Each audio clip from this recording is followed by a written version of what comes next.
সমাজে যত বিভক্তি মুসলিমদের মধ্যে দেখবেন, এগুলো ফরজ নিয়ে না, এগুলো ওয়াজিব নিয়ে না। হাতকে কোথায় বাঁধবে? আমিন জোরে বলবেন, আস্তে বলবেন। পায়ের সাথে পা লাগাবে কি লাগাবে না? সূরা ফাতিহা নামাজে পড়বে কি পড়বে না? তারাবির নামাজ কয় রাকাত হবে? ঈদের তাকবীর কয় রাকাত হবে? সবে বরাতে আমল করা যাবে কি যাবে না? যত বিষয়, এই সবগুলো বিষয় তো ফরজ নাকি ভাই? বলেন তো, যে কয়েকটা কথা বললাম এগুলো কি ফরজ? দুর্ভাগ্য মুসলিম উম্মার, বাংলার মাটির মুসলমানদের একটা বড় দুর্ভাগ্য হচ্ছে আমরা ছোটোখাটো বিষয়গুলোকে নিয়ে আমাদের মধ্যে দলে দলে বিভক্ত হয়ে গেছে। ঠিক এই যে আগামীকাল আল্লাহ পাকের একটা রহমত আমাদেরকে দিয়েছেন যে লাইলাতুন নিসফু মিনাশ শাবান, শাবান মাসের মধ্য রজনী আল্লাহ পাকের রহমত। এই বিষয়টাকে নিয়েও বাংলাদেশে আমি দেখলাম, এটা নিয়ে আমি লেকচার দিতে চাই নাই, কারণ এগুলো আমি আসলে খুব একটা মাহফিলেও বলি না, এটা আমার ট্র্যাকও না। আমি অন্য বিষয়গুলো নিয়ে বেশি কথা বলি, আপনারা জানেন এটা। আমাকে কখনো কি হাত বাঁধা নিয়ে ঝগড়া করতে দেখেছেন? আমার লেকচারে কখনো আমিন জোরে আসতে নিয়ে কথা বলতে দেখেছেন? আমি মনে করি উম্মার এই ফিতনাময় অবস্থায় এই বিষয়গুলো চেয়ে বেশি ইম্পর্টেন্ট আমাদের আকীদা ঠিক আছে কিনা, আমরা তাওহীদপন্থী কিনা, আমরা সুন্নাত ঠিক আছে কিনা, আমলে বেদাত ঢুকছে কিনা, আমরা হালাল খাই কিনা, সুদ থেকে দূরে থাকতে পারছি কিনা, সমসাময়িক এই বিশ্ব সম্পর্কে সচেতন কিনা, মুসলিম উম্মার বিরুদ্ধে যারা সব চক্রান্ত ষড়যন্ত্র করছে ওদের ব্যাপারে আমরা সচেতন কিনা, শেষ জামানাকে আমরা ডিল করতে পারবো কিনা। বড় বড় বিষয়গুলোকে ফোকাস না করে আমরা যখন ছোটোখাটো বিষয় নিয়ে মারামারি করতে থাকি, আস্তে আস্তে আমাদের মধ্যে ঐক্য সংহতি নষ্ট হয়, দলে দলে উম্মা বিভক্ত হয়ে যায়। ঠিক এই যে এই ইস্যুটাকে নিয়েও কথা বলতে শেষে বাধ্য হচ্ছে, কারণ দেখলাম অনলাইন অফলাইনে দুইটা দল দুটাই চরমপন্থী। একদল অতিরিক্ত বাড়াবাড়ি, একটা অতিরিক্ত ছাড়াছাড়ি। বাড়াবাড়ি আর ছাড়াছাড়ি, একটা অতিরিক্ত বাড়াবাড়ি, সে একদম শবে বরাতকে মনে হয় লাইলাতুল কদরের উপরে নিয়ে যাচ্ছে আর কি। লাইলাতুল নিসফু মিনাশ শাবানকে কোনো কোনো ক্ষেত্রে বাড়াবাড়ি পন্থীরা একদম লাইলাতুল কদরের উপরে নিয়ে চলে যাচ্ছে। আর ছাড়াছাড়ি যারা, তারা বলছে এই রাত্রে কোনো কিছুই করা যাবে না। দুইটাই চরমপন্থী, বুঝতে পারছেন না মনে হয় কথা। একদল এটাকে নিয়ে এত বেশি বাড়াবাড়ি করছে যে এটাকে একদম লাইলাতুল কদরের উপরে নিয়ে চলে যাচ্ছে। আরেক দল দেখা যাচ্ছে এটাকে এমনভাবে পরিত্যাগ করছে এই যে কিছুই করা যাবে না, একদম শেষ, কোনো ফজিলতি নাই। এখন আসলে মধ্যমপন্থা কি, মাঝখানে আমরা কি করব তাহলে জানার দরকার আছে কি নাই? অনেক হাদিসের অনেক আলোচনা, প্রায় 40-50 পৃষ্ঠার বই, সব আলোচনা তো মাহফিলে করা সম্ভব না। আমি সারমর্মটুকু বলি। সারমর্ম কি? হাদিসের শবে বরাত নামে কোনো শব্দ নাই, এক নম্বর কথা। কি নাই ভাই? শবে বরাত নামে কোনো শব্দ নাই, আছে লাইলাতুন নিসফু মিনাশ শাবান, শাবান মাসের মধ্য রজনী। শাবান মাসের মধ্য রজনী। শাবান মাস কি? উত্তর, নবী সাল্লাল্লাহু আলাইহি ওয়াসাল্লাম রমজান মাসের পর যে মাসে রোজা রাখতে বেশি গুরুত্ব দিয়েছেন তার নাম শাবান। আমার সাথে বলেন, শাবান মাস কি?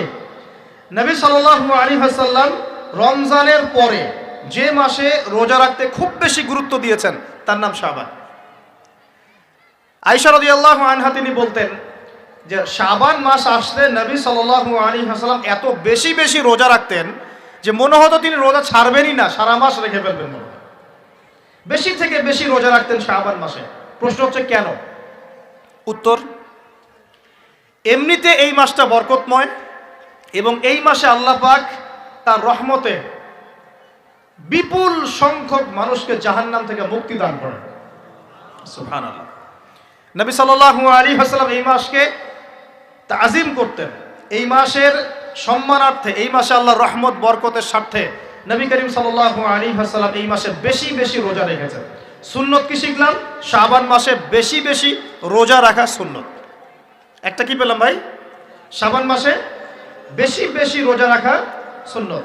আপনি যদি মুকিম হন, শরীর সুস্থ থাকে, মুসাফির না, আপনার সুস্থতা আছে, সব ঠিক আছে, আপনি চেষ্টা করবেন এই মাসে বেশি বেশি রোজা রাখার জন্য। পারা যাবে ইনশাআল্লাহ। এটা নবীর সুন্নত হবে। আরেকটা হাদিস মাথায় নিয়ে নেন, আজকে সারা ওয়াজ ভুলে গেলে এই ওয়াজটা ভুলেন না। কি হাদিস? নবীজি বলছেন, তোমাদের সামনে, হে আমার সাহাবীরা, তোমাদের সামনে এমন একটা যুগ আসছে, ওই যুগে আমার সুন্নতকে ধরে রাখাটা হাতের মধ্যে আগুন ধরে রাখার মতো হবে। আমি অনেকদিন এই লেকচারে এই হাদিসটা বলেছি তোমাদের সামনে এমন একটা কঠিন যুগ আসছে, জামানা সবরিন, সবরের যুগ, কঠিন যুগ। ওই যুগে ঈমান ধরে রাখা মানে আমার সুন্নতের উপর থাকা হাতে আগুন ধরে রাখার মতো হবে। ওই যুগে যদি তোমরা আমার একটা সুন্নতকে জীবিত করতে পারো, সমাজে একটা সুন্নত মরে গেছে ওটাকে আবার জীবিত করতে পারো, তাহলে 50 জন শহীদ সাহাবীর নেকি পাবে। হাদিসটা বুঝলেন?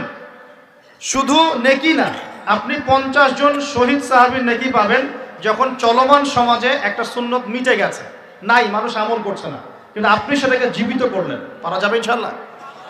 একটা দেখাচ্ছি, যেমন সাহাবীদের যুগে মানুষ মসজিদে ঢুকলে কি করতো জানেন? আগে 2 রাকাত নামাজ পড়তো। কি করতো? মসজিদে ঢুকেই, ওযু অবস্থায় মসজিদে ঢুকেই তারা বসতেন না, আগে 2 রাকাত নামাজ পড়তেন, দুখুলুল মসজিদ বা তাহিয়াতুল মসজিদ, তারপরে বসতেন।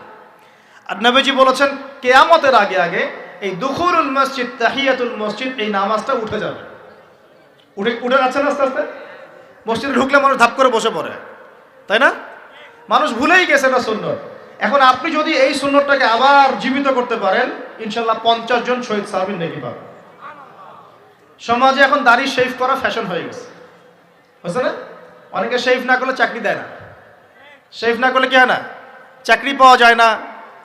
স্কুলে তো না, কলেজে গিয়ে পড়তে গেলে ক্লাস করতে দেয় না। দাঁড়িয়ে আছে, যাও শেভ করে আসো, তাই বলে। এখন সমাজ চলছে উল্টা। এখন যদি আপনি নবীর সুন্নতকে আবার জীবিত করতে পারেন, 50 জন শহীদ সাহাবীর নেকি পাবেন ইনশাআল্লাহ। রাতে ঘুমানোর সময় একটা সুন্নত আছে, 33 বার সুবহানাল্লাহ, 33 বার আলহামদুলিল্লাহ, 34 বার কি আল্লাহু আকবার। বহু মানুষই পড়ে না। আপনি যদি পড়তে পারেন, ইনশাআল্লাহ আল্লাহ পাক আপনাকে নেকি দিবেন। সমাজে বহু মানুষ চুল একদম এখন মেসি রোনাল্ডো কাট, তাই না? মেসি কাট আর রোনাল্ডো কাট। আর আমি সিলেট অঞ্চলে দেখে আসছি একদম লন্ডন কাট, 2 পাশ ছিলে মাঝখানে চুল, লন্ডন থেকে শিখে আসছে। এখন চুলেরও কিন্তু সুন্নত আছে, আছে কি নাই? দাড়ির যেমন সুন্নত আছে, চুলের সুন্নত নাই। একদম সামন পিছন সমান করতে পারেন, অথবা যদি চুল নাই থাকে তাহলে চুল মাথা মুন্ডন করেও রাখতে পারেন। অনেক সাহাবীর মাথা মুন্ডিত ছিল। আবার অথবা কানের লতি পর্যন্ত বা কাঁধ বাবড়ি রাখতে পারেন। এটা চুলের সুন্নত হলো কিনা? এখন সমাজের সব মানুষ এই সুন্নতটাকে ভুলে গেছে। আপনি সুন্নত মনে করে রেখেছেন, ইনশাল্লাহ আপনি নেকি পাবেন ইনশাআল্লাহ। এরকম অগণিত সুন্নত আছে, অগণিত, যেগুলো আমাদের সমাজ থেকে আস্তে আস্তে উঠে যাচ্ছে। আমি খুব দুঃখের সাথে বলছি, অনেক মসজিদে ফরজ নামাজ পড়ার পরে আমরা কি করি? একটা মোনাজাত করি, আল্লাহুম্মা আমিন বিরহমাতিকা ইয়া আরহামার রাহিম, ব্যাস উঠে চলে গেলাম, তাই না? উঠে চলে যায় না? তারপর স্যান্ডেল নিয়ে বাইরে চলে গেল। অথচ সালাম ফিরানোর পরে একবার বলতে হয় আল্লাহু আকবার। কি বলতে হয়? 3 বার বলতে হয় আস্তাগফিরুল্লাহ, আস্তাগফিরুল্লাহ, আস্তাগফিরুল্লাহ। বলতে হয় আল্লাহুম্মা আনতাস সালাম ওয়া মিনকাস সালাম তাবারাকতা ইয়া যাল জালালি ওয়াল ইকরাম। একবার পড়তে হয় আয়াতুল কুরসি, 33 বার সুবহানাল্লাহ, 33 বার আলহামদুলিল্লাহ, 33 বার আল্লাহু আকবার, তারপর কালিমা শাহাদা। এরপর সূরা ফালাক একবার, সূরা নাস একবার, ইখলাস একবার। আরো দোয়া, অনেক দোয়া আছে। আল্লাহুম্মা লা মানিআ লিমা আ'তাইত ওয়া লা মু'তিয়া লিমা মানা'ত ওয়া লা ইয়ানফা'ু যাল জাদ্দি মিনকাল জাদ। পড়তে হয় আল্লাহুম্মা ইন্নী আউযু বিকা মিনাল হাম্মি ওয়াল হাযান ওয়াল আজজি ওয়াল কাসালি ওয়াল বুখলি ওয়াল জুবন ওয়া দালা'id দাইন ওয়া গালাবাতির রিজাল। পড়তে হয় আল্লাহুম্মা আ'ইন্নী আলা যিকরিকা ওয়া শুকরিকা ওয়া হুসনি ইবাদাতিক। আরো অনেক দোয়া আছে। দেখেন তো, মোনাজাত করেন, আমি তো না করছি না, আমি তর্ক করতে আসি না এখানে, এটা নিয়ে আমি ঝগড়া করতে আসি। কিন্তু এই সুন্নতটা যে উঠে গেল, মোনাজাতটা করে যে মসজিদ থেকে বের হয়ে চলে গেলেন, এই সুন্নতটার উপর আমল কে করবে? এখন সুন্নত উঠে গেল না? আপনি যদি বসে এখন সুন্নতটা প্রতিষ্ঠা করেন, 50 জন শহীদ সাহাবীর নেকি পাবেন ইনশাআল্লাহ। এগুলো তো গেল আমলিয়াত। সমাজ চলছে সুদের উপরে। আপনি যদি হালাল অর্থনীতি প্রবর্তন করতে পারেন তাহলে কত নেকি পাবেন? সমাজ চলছে জেনায়, আপনি এখন পর্দা প্রতিষ্ঠা করলেন, তাহলে কত নেকি পাবেন? সমাজে চলছে দুর্নীতি, আপনি এখন আমানতদারিতা, ইনসাফ প্রতিষ্ঠা করলেন, কত নেকি পাবেন? সমাজে চলছে শয়তানি, সব শয়তানি। কি চলছে? শয়তানি। এখন আপনি আল্লাহ রাব্বুল আলামিনের ওহী প্রতিষ্ঠা করলেন, কত নেকি পাবেন? নিঃসন্দেহে আর অনেক বেশি নেকি পাবেন। আল্লাহ পাক আমাদেরকে সেই লক্ষ্যে কাজ করার তৌফিক দান করুন। প্রিয় ভাইরা, যে কথা বলতে এখানে আসলাম, এক বাড়াবাড়ি এই মাসে নবীজি বেশি বেশি রোজা রাখতেন। তাহলে আমরা কি করবো এই মাসে ভাই? 1 নম্বর কাজ বেশি বেশি রোজা রাখার চেষ্টা করবো ইনশাআল্লাহ, আল্লাহ তৌফিক দান করবেন। এবার আরেকটা পয়েন্ট বলি, সামনে রমাদান মাস, রমজান মাস আসলে আমরা মাশাআল্লাহ পরিপূর্ণ মুসলিম হওয়ার চেষ্টা করি, কিন্তু সারা বছর এটা ধরে রাখতে পারি না। রমজান মাসে যে নামাজ পড়ে না সেও মসজিদে যায়, দেখা যায় যে জুমার নামাজও পড়ে না ও তারাবির নামাজ পড়তে যায়, যায় কি না? ওই দিন গিয়ে বলে এসি দেন, ইমাম সাহেব এসি অন করেন, তাই না? সারা বছর তো আসে নাই, ওই দিন গিয়ে ইমাম সাহেব এসি বন্ধ কেন, এই মুয়াজ্জিন সাহেব ফ্যান দেন, তখন ওখানে গিয়ে মানে কি বলবো হ্যাঁ পাতকবরি করে আর কি। যাক, তারপরেও যে মসজিদে আসছে আমরা দোয়া করি আল্লাহ হেদায়েত দান করুন। আমরা তো কাউকে পিছনে ফিরাই দিব না, দিব? এখন রমজান মাস আসলে আমরা মাশাআল্লাহ রোজা রাখি, মানুষকে ইফতার করাই, দান সদকা করি, আমরা যাকাত দেই, তারাবি পড়ি, কোরআন তেলাওয়াত করি, আমরা মাশাআল্লাহ অনেক আমল করি। এই আমলগুলো কি একবারে ধাপাস করে ধরে ফেলা সম্ভব না? একটা আস্তে আস্তে ট্রেনিং প্রসেস লাগে। একটা ফ্যান চালু করলে ফ্যানটা কি শুরুতেই ধাপাস করে ঘুরতে শুরু করবে, নাকি আস্তে স্লোলি স্লোলি সে মোমেন্টাম ধরবে? কোনটা? আস্তে আস্তে সে গতি পাবে না, ধীরে ধীরে গতি পাবে। ঠিক শাবান মাসে এত বেশি রোজা রাখা, ইবাদত করার অর্থ কি? যাতে রমজান মাসে আপনি পরিপূর্ণ ইবাদত করতে পারেন। বুঝতে পারছেন কথা? রমজানে গিয়ে তো শুরুতেই সব ইবাদত ধরে ফেলা সম্ভব হবে না। মনে করেন আগামীকাল পহেলা রমজান, আজকে থেকে আপনি সব ইবাদত একসাথে করতে পারবেন? তখন গিয়ে আপনি বেগ পেতে হবে। কিন্তু একটা মাস আগে থেকে যদি ট্রেনিং নেন, ইনশাআল্লাহ রমজান মাসে ইজি হয়ে যাবে। এটা একটা কারণ নবী সাল্লাল্লাহু আলাইহি ওয়াসাল্লাম শাবান মাসে বেশি বেশি রোজা রাখতেন, আমল করতেন। আল্লাহ পাক আমাদের সবাইকে শাবান মাসে বেশি বেশি আমল করার তৌফিক দান করুন, যাতে রমজান মাসে গিয়ে আমরা সুবিধা পাই, রমজান মাসের হকটা আদায় করতে পারি। এবার এই মাসে নবী সাল্লাল্লাহু আলাইহি ওয়াসাল্লাম কি বলেছেন একটা হাদিস থেকে আগে বুঝি। এই হাদিসটা সহ অনেক হাদিসে এই একই রকম কথা এসেছে এবং এই হাদিসটা বিশুদ্ধ। এটাকে অস্বীকার করলে হাদিস অস্বীকারী হয়ে যাবে। বাড়াবাড়ি গ্রুপ, ছাড়াছাড়ি গ্রুপ, উভয়ের জন্যই নসিহত। নবী সাল্লাল্লাহু আলাইহি ওয়াসাল্লাম বলেছেন, ইন্নাল্লাহা তাআলা, নিশ্চয় আল্লাহ রাব্বুল আলামিন, লা ইয়াত্তালিউ ফি লাইলাতিন নিসফি মিনাশ শাবান, শাবান মাসের মধ্য রজনীতে আল্লাহ রাব্বুল আলামিন তার রহমতের দৃষ্টি প্রশস্ত করেন। সুবহানাল্লাহ। আল্লাহ পাক শবে বরাত মানে আমরা যেটা বুঝি প্রচলিত অর্থে, লাইলাতুন নিসফি মিনাশ শাবান, শাবান মাসের মধ্য রজনী, যে 15 শাবানের এই যে রজনী, এই রাতে আল্লাহ রাব্বুল আলামিন তার সৃষ্টির দিকে তার রহমতের দৃষ্টিটা প্রশস্ত করে দেখেন, প্রশস্ত করেন। এবং ওয়াগফিরু লিজামিই খালকিহি, আল্লাহ পাক তার সমস্ত সৃষ্টিকে মাফ করে দেন। আল্লাহ পাক কি করেন? তার সমস্ত সৃষ্টিকে কি করেন? মাফ করে দেন। কথাটা ভালো করে বোঝেন। আল্লাহ পাক তার সমস্ত সৃষ্টিকে মাফ করে দেন, ইল্লা, তাদেরকে ব্যতীত। এক, ইল্লা লিমুশরিকিন, এক নাম্বার যে ব্যক্তি মুশরিক, যে শিরক করে আল্লাহর সাথে, যে আল্লাহর সাথে শিরক করে। আর দুই, মুশাহিনিন, যে ব্যক্তি অন্তরে মানুষের সাথে বিদ্বেষ পোষণ করে, হিংসা বিদ্বেষ মনে আছে এরকম ব্যক্তি, এবং মনের মধ্যে শিরক আছে, শিরকি আকীদা, মুশরিক, এই দুই শ্রেণীর মানুষ ছাড়া আল্লাহ পাক সমস্ত মানুষকে মাফ করবেন। সুবহানাল্লাহ। তাহলে এই রাতের ফজিলত প্রমাণ হলো কিনা? রাতের ফজিলতটা প্রমাণ হলো কিনা?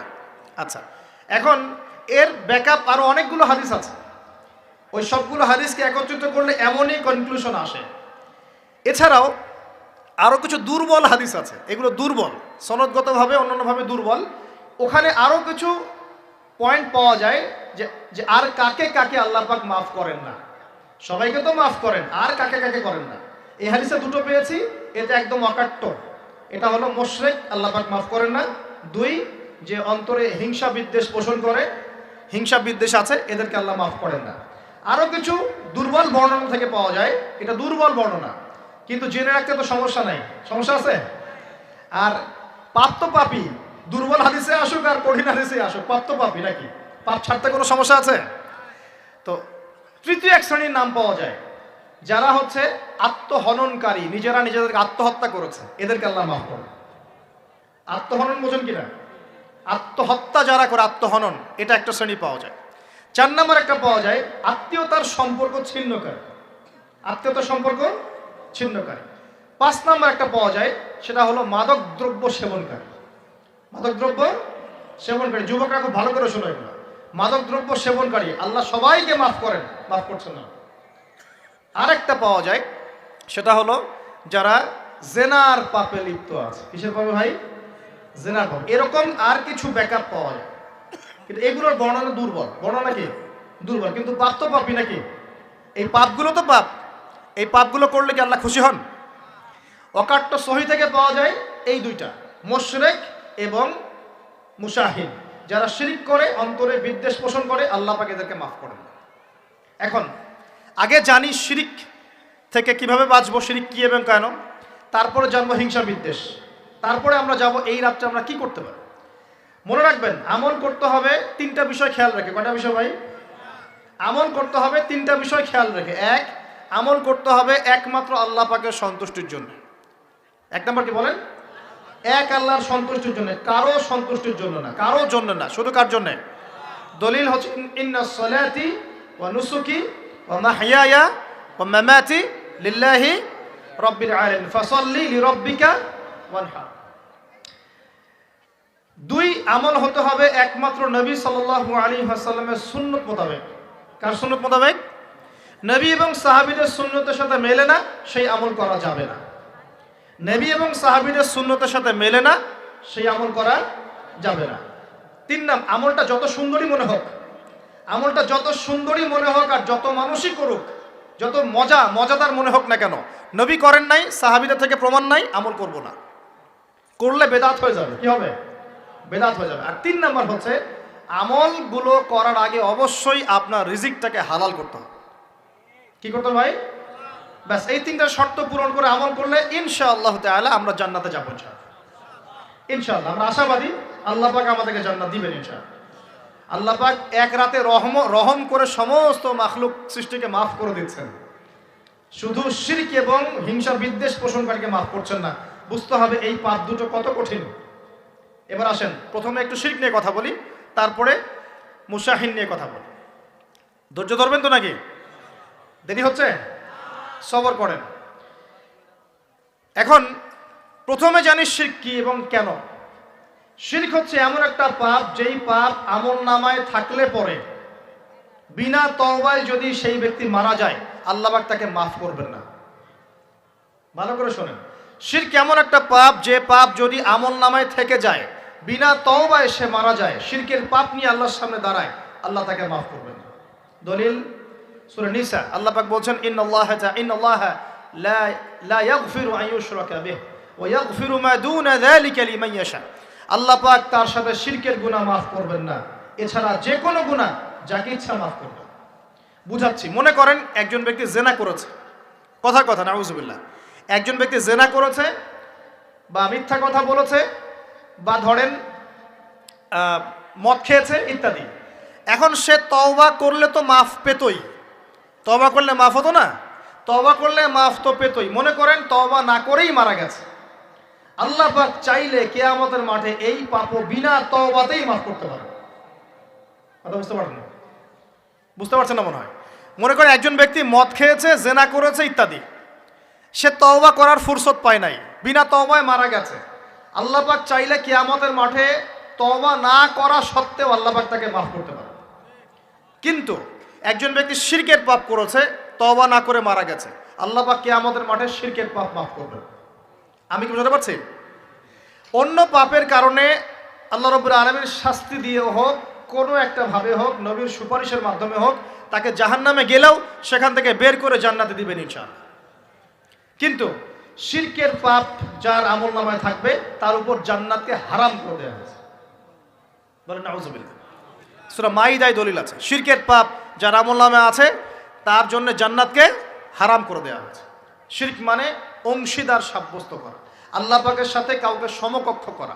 শিরক কত প্রকার হয়? উত্তর 3 প্রকার। কয় প্রকার ভাই? বিশ্বাসে শিরক হয়, মানে আকীদায় শিরক হয়; আমলে শিরক হয়, মানে কাজে শিরক হয়; কথা বা লিসানে শিরক হয়। মনে থাকবে? 1 নাম্বার কিসে শিরক হয়? বলেন আমার সাথে। বিশ্বাসে শিরক হয়, আকীদায় শিরক হয়। 2 নাম্বার আমলে শিরক হয়, কাজে শিরক হয়। 3 নাম্বার কথায় শিরক হয়। কয়েকটা এক্সাম্পল দিয়ে বুঝতে পারবেন। একজন ব্যক্তি মনে করেন বিশ্বাস করে যে আল্লাহ বলতে কেউ নাই, কি হবে এটা বলেন? শিরক। একজন ব্যক্তি মনে করেন বিশ্বাস করে যে আল্লাহ আছে, আরো ইলাহ আছে, তাহলে কি হবে? কেউ যদি বিশ্বাস করে আল্লাহর সন্তান আছে, কি হবে? কেউ যদি বিশ্বাস করে মহাবিশ্ব আল্লাহ সৃষ্টি করে নাই, বিগ ব্যাং থেকে সৃষ্টি হয়েছে, কি হবে? কেউ যদি বিশ্বাস করে আল্লাহ মানুষকে সৃষ্টি করে নাই, মানুষ বানর থেকে হয়েছে, কি হবে? আচ্ছা, বিশ্বাসগত শিরক। কেউ যদি মনে করে আল্লাহ ছাড়া অমুকে আমার সন্তান দিতে পারে, কি হবে? কেউ যদি বিশ্বাস করে যে আল্লাহকে পাওয়ার জন্যে আমাকে মাধ্যম ওসিলা পূজা করতে হবে, তাহলে কি হবে? কেউ যদি চন্দ্র, সূর্য, গ্রহ, নক্ষত্র, গাছপালা, মূর্তি এসবে পূজা করে, কি হবে? এগুলো বিশ্বাসগত শিরক। কেমন শিরক ভাই? বিশ্বাসগত শিরক। 2 নম্বর আসেন আমলগত, কাজগত শিরক। কেমন? মনে করেন সেজদা করতে হয় কার জন্যে? কেউ যদি এখন কবরে গিয়ে সেজদা করে, কি হবে? আল্লাহর জন্য সেজদা করতে হয় না কবরে সেজদা করতে হয়? সেজদা কার জন্যে? আচ্ছা, তাহলে শিরক হবে। কুরবানি কার জন্য করতে হয়? কেউ যদি এখন মনে করেন জিনকে সন্তুষ্ট করার জন্য কুরবানি করে দেবে, কি হবে? এখনকার যুগে কিন্তু বহু মানুষ জিনের উপাসনা করে। এখনকার যুগে বহু মানুষ জিনের উপাসনা করে। আর জিন বলে একটা জাতি আছে, আমাদের সাথে চলাফেরা করে, আমরা দেখতে পারি না। আমরা কি সব দেখতে পারি? আমরা কি সব জানি? আমরা তো আমাদের আত্মাকেই দেখতে পারি না। এত ঘুমাই গেছেন, আত্মা চলে গেছে, দেখতে পারছেন? আর আমরা কি জানি? আমরা কতটুকু জানি আগামীকাল কি হবে আপনার সাথে, বলেন দেখি? কেউ জানে? আমাদের জ্ঞান কত ক্ষুদ্র, বুঝতে পারলাম।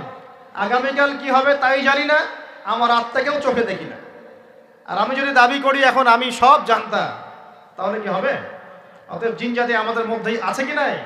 ওমা খলাকতুল জিন্না ওয়াল ইনসা ইল্লা লিয়াবুদুন। আমি জিন আর মানুষকে শুধুমাত্র আমার ইবাদত করার জন্যই সৃষ্টি করেছি। আল্লাহ পাক আমাদের সবাইকে আল্লাহ পাকের সত্য বোঝার তৌফিক দান করুন। এবার আসেন, আপনাদের পার্বত্য এলাকায় জিনের উপাসনা হয়। এখন বলেন ভাই কেমন করে জানলেন? যত তান্ত্রিক, মান্ত্রিক, কবিরাজ, জাদুকর সব এই পাহাড়ি এলাকায় ঘুরে বেড়াচ্ছেন, এবং চোখ কান খোলা রাখলে আপনারাও বুঝতে পারবেন। জিনের উপাসনা করলে অনেক কিছু ভেলকিবাজি দেখানো যায়। জিনকে আল্লাহ পাক কিছু ক্ষমতা দিয়েছে। জিন অনেক দূর থেকে দেখতে পারে।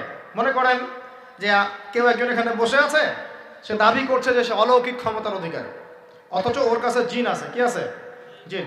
এখন আপনি শুনেছেন যে অমুক জায়গায় অমুক বাবা আছে, সে অনেক বড় ক্ষমতার অধিকারী, তো যাই দেখি ওনার কি ক্ষমতা।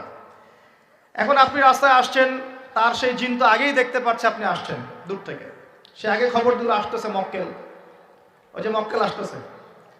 এখন সে বলল যে ওই ব্যক্তির সাথে যে জিন আছে ওর সাথে কানেকশন করো। সবার সাথে একটা জিন আছে না? আছে কি নাই? একটা করে জিন শয়তান আছে না সবার সাথে? 2 জন ফেরেশতা, 1 জন জিন, সবার সাথেই আছে। আছে কি নাই? আপনার জিন জানে আপনার সাথে অতীতে কি হয়েছিল? জানে তো। আপনার জিন আপনার সাথে আছে না শুরু থেকে? তাহলে আপনি 1 মাস আগে কি করেছেন আপনার জিন তো জানে। ও ভবিষ্যৎ জানে না, কিন্তু অতীত তো জানে। ও তো ভবিষ্যৎ জানে না, কিন্তু অতীতে আপনি কি করেছেন ও তো জানে না? এখন এ ওর সাথে এই কারিনের সাথে যোগাযোগ করছে। এ ওকে বলছে এই তো 1 মাস আগে অমুক মেয়ের পিছনে দৌড়াইছিল, এই 1 মাস আগে অমুক একটা মেয়ের পিছনে দৌড়াইছে, ওই মেয়েকে পাওয়ার খুব চেষ্টা করছে। কিন্তু 1 মাস আগে ব্যবসায়ী কাজ করছে, কিন্তু 1 মাস আগে ওই কাজ করছে। এখন আপনি হেঁটে হেঁটে আসলেন, এদিকে খবর পাস করা শেষ, এসে বললেন বাবা আপনার কি ক্ষমতা, আমি আপনার ক্ষমতার নিদর্শন দেখতে চাই। সেই বাবা এখন বলছে যে তুই তো সেই ব্যক্তি না, তোর নাম অমুক না? আপনি তো ভেবাচাকা খেয়ে গেলেন। হ্যাঁ তাই তো, আমার নাম তো অমুক। তুই তো 1 মাস আগে এই মেয়ের পিছনে ঘুরছিস না? হ্যাঁ তাই তো, আপনি কেমন করে জানলেন? তুই 1 মাস আগে এই কাজ করছিস না? হ্যাঁ তাই তো, আপনি কেমন করে জানলেন? আপনার তো চোখ একদম আসমান উঠে গেল। বাপরে বাপ, সে তো আমার অতীতের সব বলে দেয়, তুই অমুক জায়গায় এটা পাপটা করছিস না? তুই এই জায়গায় ওটা লুকায় রাখছিস না? ব্যাস, আপনার মাথা খারাপ। জিনের উপাসনা করে মানুষ অনেকেই। আর জিনরা কি করে? অনেক সময় আসমানের কাছে যায় সংবাদ নেওয়ার জন্য। সূরা মুলক পড়েন, সূরা মুলকের 1ম পৃষ্ঠা পড়েন।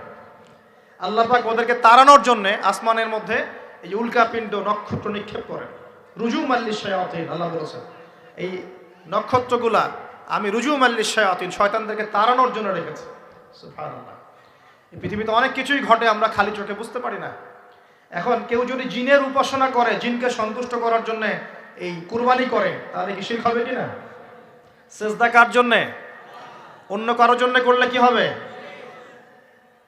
কুরবানি কার জন্যে? অন্য কারোর জন্য করলে কি হবে? কার নামে কসম করতে হয়? যদি অন্য কারো নামে কসম করি, এই যে এখন বাপের নামে কসম, মায়ের নামে কসম করেন কেন? কসম করা যাবে না এভাবে। মান হালাফা বিগাইরি ইসমিল্লাহি ফাকাদ কাফার, কেউ যদি আল্লাহ ছাড়া অন্য কারো নামে কসম করে সে কুফরি করবে। যদি কসম করতেই হয় আপনাকে আল্লাহরই কসম করতে হবে। যদি কসম করতে হয় কার কসম করবেন? আর আল্লাহর কসম করে কি মিথ্যা বলতে পারবেন? মিথ্যা বললে তখন কাফারা দেওয়া লাগবে। আচ্ছা, কাফারা কি? সবচেয়ে সহজ কাফারা হচ্ছে 3টা রোজা রাখা। কয়টা রোজা? 3টা। আসেন সামনে যাই। এখন কসম করব আল্লাহর জন্যে, দোয়া করেন কার কাছে? দোয়া কার জন্যে? এখন যদি অন্য কারো কাছে দোয়া করা শুরু করি, সন্তানকে দিবে, অন্য কারো কাছে চাওয়া শুরু করি, মনে করেন আপনার রোগ ব্যাধি দেওয়ার ভালো করার মালিককে, যদি এখন আপনি একটা আংটি পরে মনে করেন এই আংটি আপনার রোগ ভালো করবে, কি হবে? শিরক হবে কি না? এরকম অগণিত কাজের শিরক আমরা করছি। আল্লাহ পাক আমাদের শিরক থেকে বাঁচান। আর ভবিষ্যতের মালিককে, সময়ের মালিককে, ভবিষ্যৎ কে জানে? রাস্তায় টিয়া পাখি দেখে ভাগ্য পরীক্ষা করছে, ও কি ভবিষ্যৎ বলতে পারবে? যদি ওখানে গিয়ে হাত দেখান শিরক হবে না? রাশিফল দেখা যায়, রাশিফল কি? রাশিফল আজকে তোমার দিনটা কেমন যাবে, কালকে তোমার দিনটা কেমন যাবে, আছে না?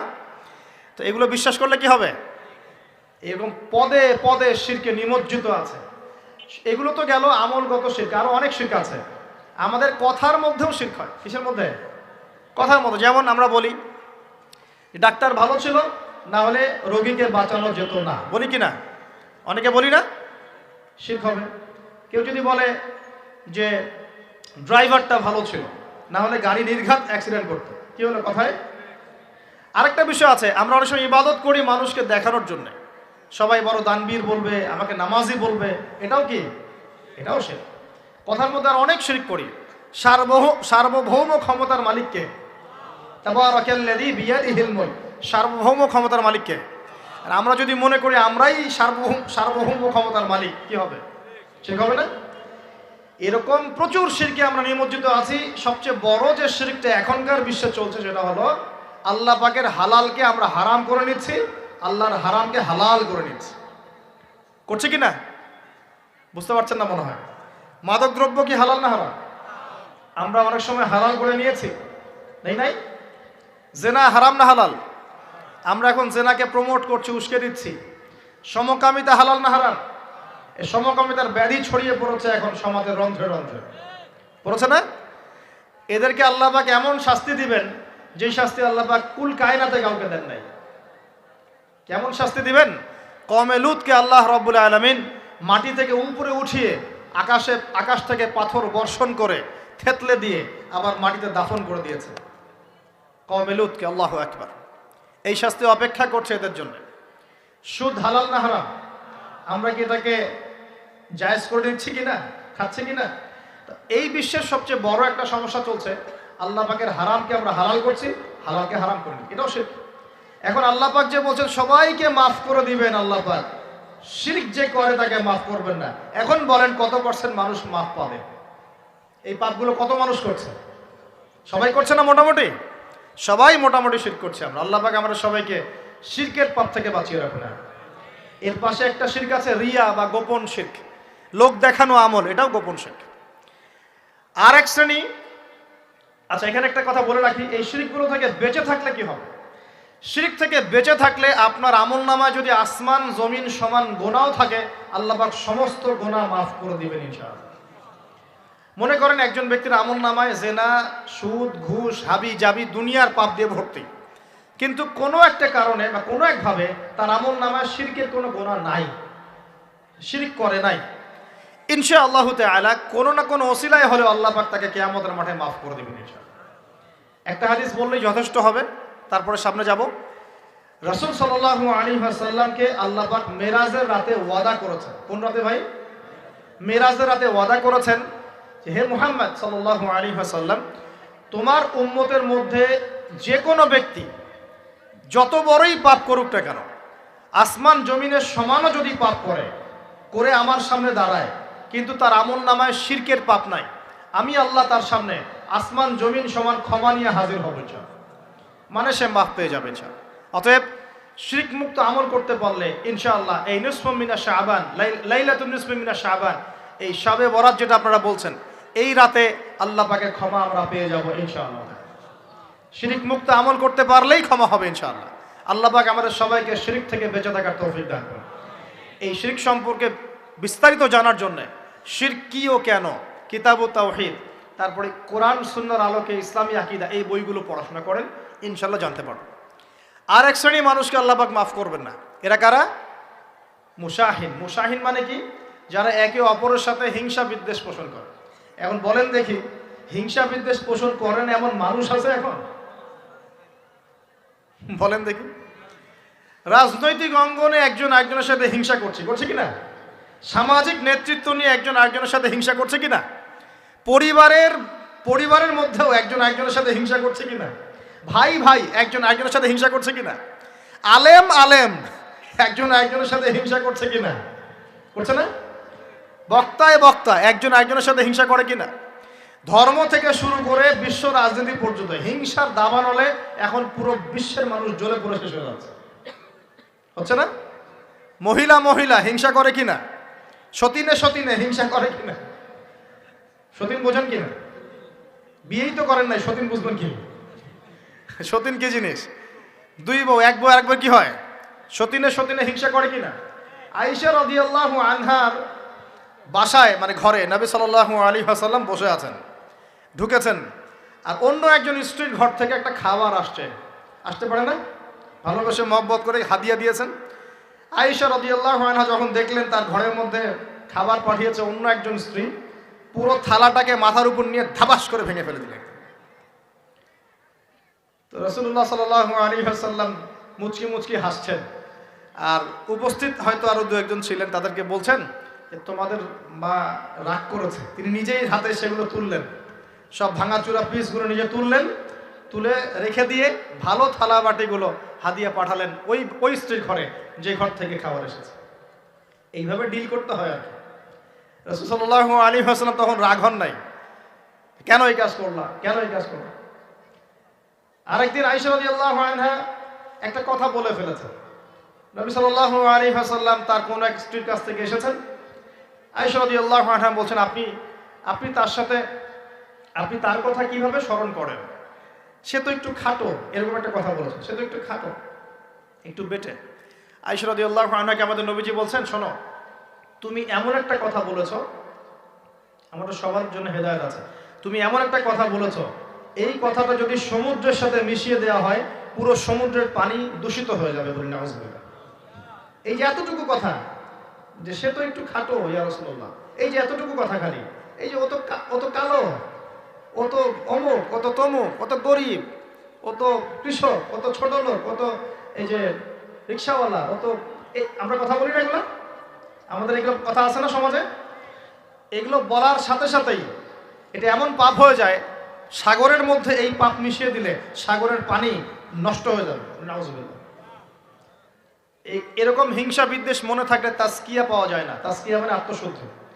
তো এখানে এটা স্বভাব সুলভ, মানুষের মধ্যে এসে যায়, আসে কি না? আসে না? এই সবে লাইলাতুন নিসফি মিনাশ শাবানের হাদিসগুলোর মধ্যে একটা হাদিসে আসছে, সনদের কথা আমি বলছি না, আমি প্রসঙ্গটা বলছি, যে আয়েশা রাদিয়াল্লাহু আনহা বলছেন, আমি ঘুম থেকে উঠে দেখি রাসূল সাল্লাল্লাহু আলাইহি ওয়াসাল্লাম নামাজ পড়ছেন। কি পড়ছেন? নামাজ, তার ঘরে নামাজ পড়ছেন।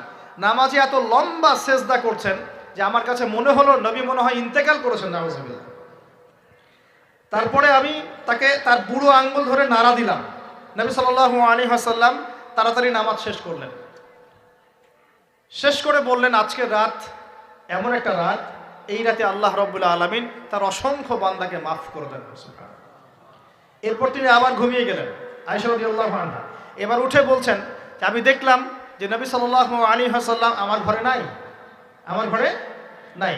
তখন তিনি বলছেন, আমার মনের মধ্যে তখন ওই মানে ফিলিংস আসলো যেটা মেয়েদের মধ্যে স্বভাব সুলভ চলে আসে।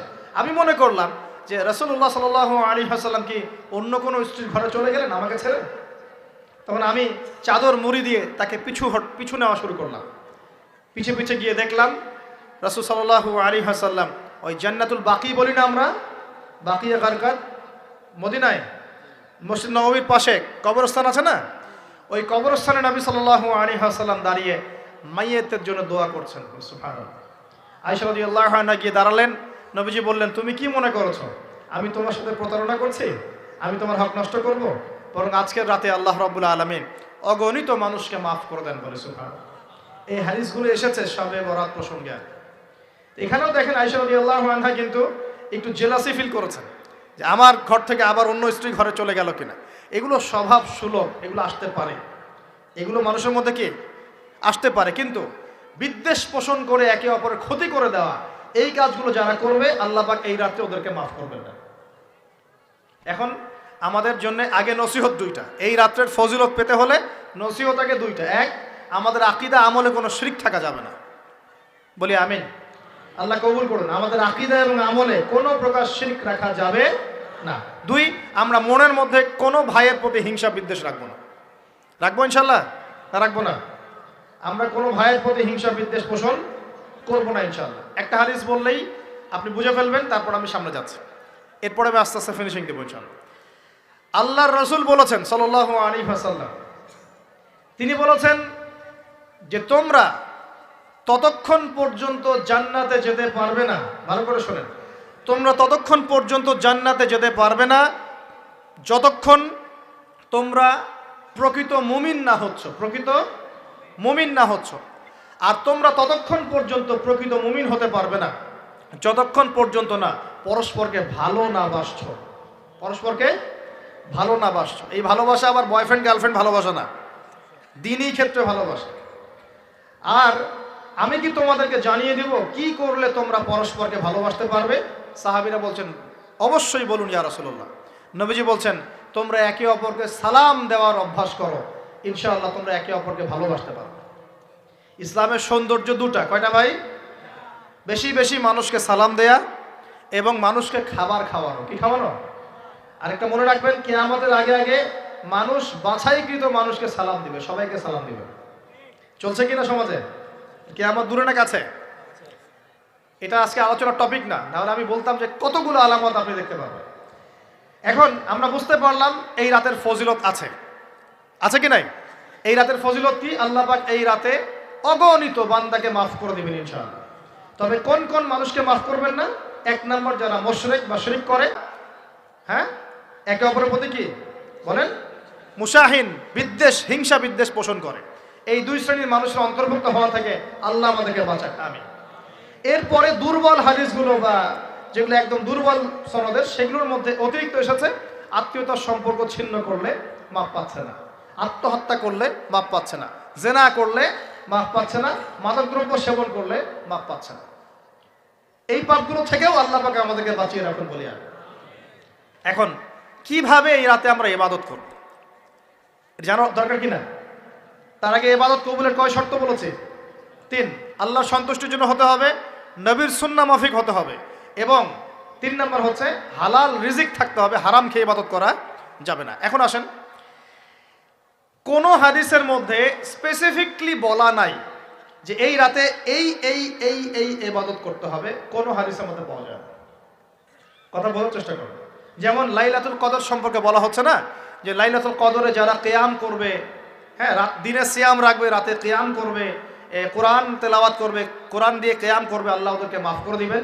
একটা আমল দেওয়া আছে লাইলাতুল কদরে।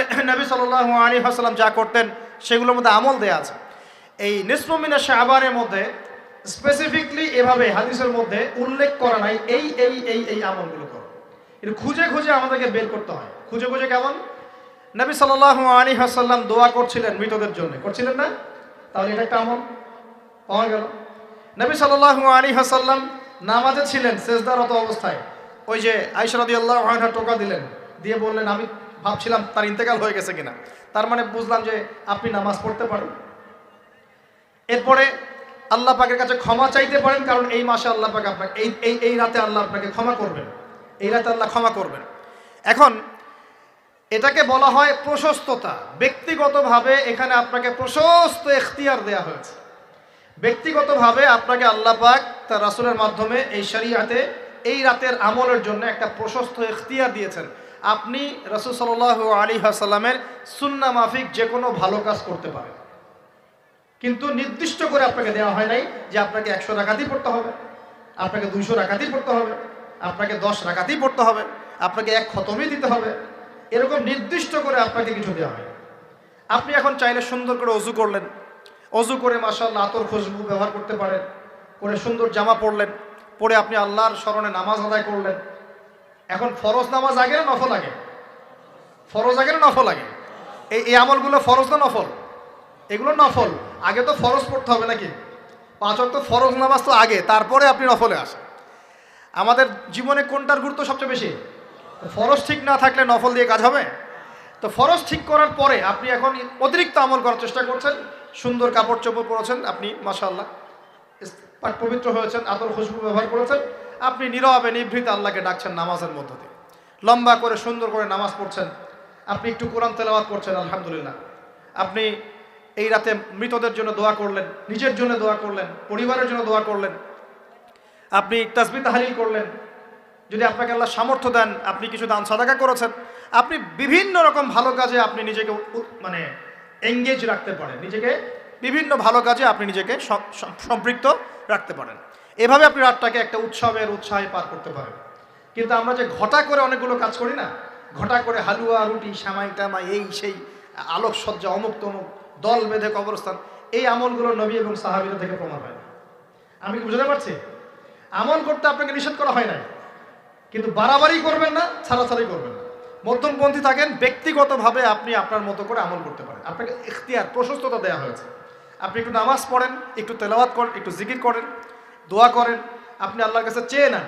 আরেকটা হাদিস আছে, এই রাতে আল্লাহ রাব্বুল আলামিন প্রথম আসমানে নেমে আসেন।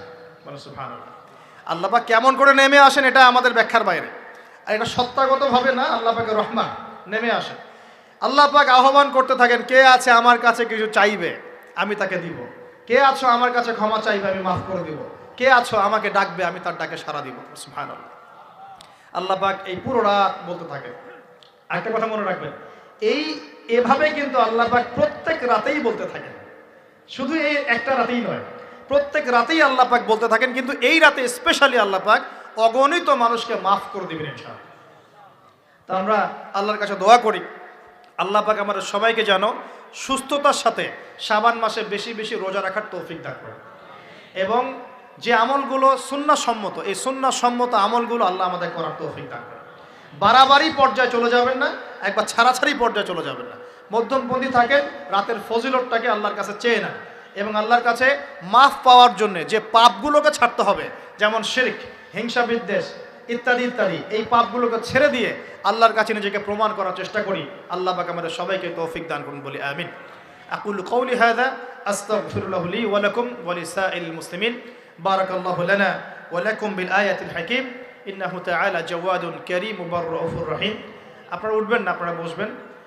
আমাদের পাশের ভাই তিনি কিছু কথা বলবেন, আমাদের সম্মানিত গেস্ট আছেন উনি কিছু কথা বলবেন, এরপরে আমরা সংক্ষিপ্ত মুখতাসার দোয়া দিয়ে ইনশাআল্লাহ আমাদের মাহফিল শেষ করবো ইনশাআল্লাহ। আর যদি কারো কোনো প্রশ্ন থাকে লিখিত আকারে এখানে দিতে পারেন ইনশাআল্লাহ।